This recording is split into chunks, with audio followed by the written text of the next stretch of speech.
قرآن مجید کاہے کی کتاب ہے سر؟ قصے کی، کہانی کی، تاریخ کی؟ نہ، کاہے کی کتاب ہے؟ ہدی للمتقین، ذالک الکتاب لا ریب فیہ ہدی للمتقین۔ یہ کتاب ہدایت ہے کاہے کے لیے؟ متقیوں کے لیے۔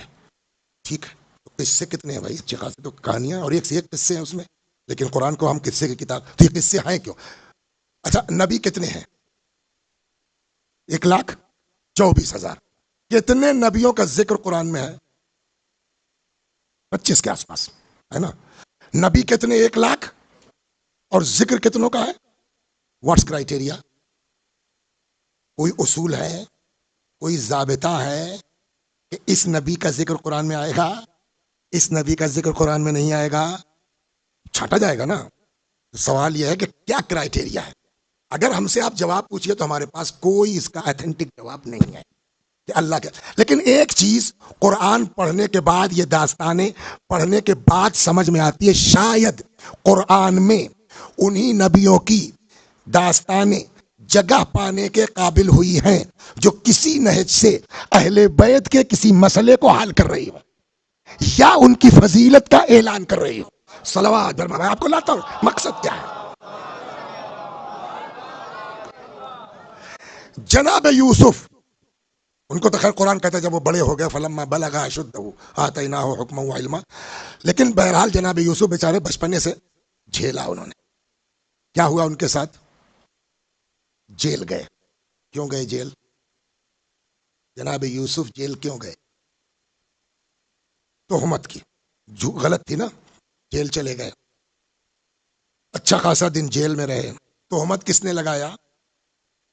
زلیخا نے، سمجھ گئے آپ؟ اور قرآن نے پورا نقشہ پیش کیا ہے کہ مطالبہ گناہ ہوا، یوسف نے کہا کہ یہ نہیں ہو سکتا، جبریل نے کہا بھاگو، یوسف علیہ السلام بھاگے، آگے آگے یوسف ہیں، پیچھے پیچھے زلیخا دوڑ رہی ہے، اور آخر میں جب دیکھا کہ صاحب یہ نکل جائیں گے تو پیچھے سے ہاتھ مار دیا، وہ آ گیا کپڑا، آگے بڑھ کے پھٹ گیا۔ دیکھیے اللہ کیا کرتا ہے۔ اتنے میں قرآن کہتا وہ الف یا سیدہا لدی الباب، جیسے ہی دروازہ کھلا سامنے جو ہے وہ عزیز میں سے زلیخا کا شوہر، یہ کیا ہو رہا بھائی؟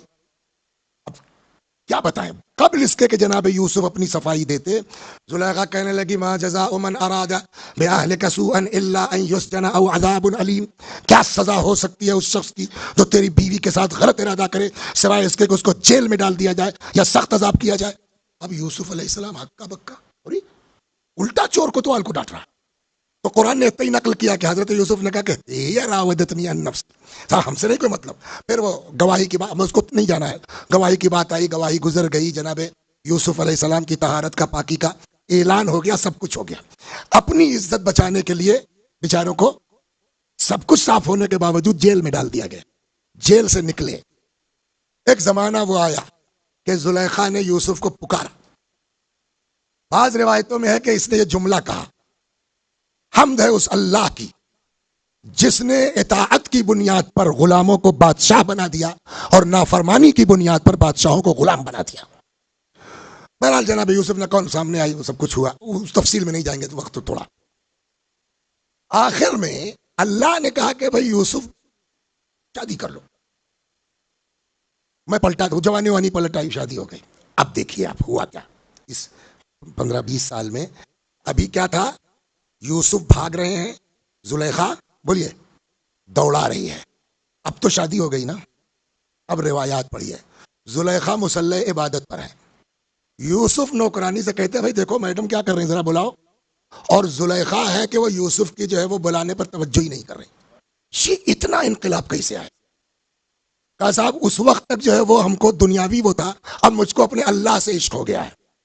یہ ہوا نا، تو یہ جو ہے وہ اس ہوس سے نکال کے اس عشق الہی تک زلیخا کو پہنچایا کس نے؟ حضرت۔ لیکن یوسف علیہ السلام کو اس منزل تک پہنچانے میں زلیخا کو ٹائم کتنا لگا؟ برسوں لگا؟ نہیں لگا۔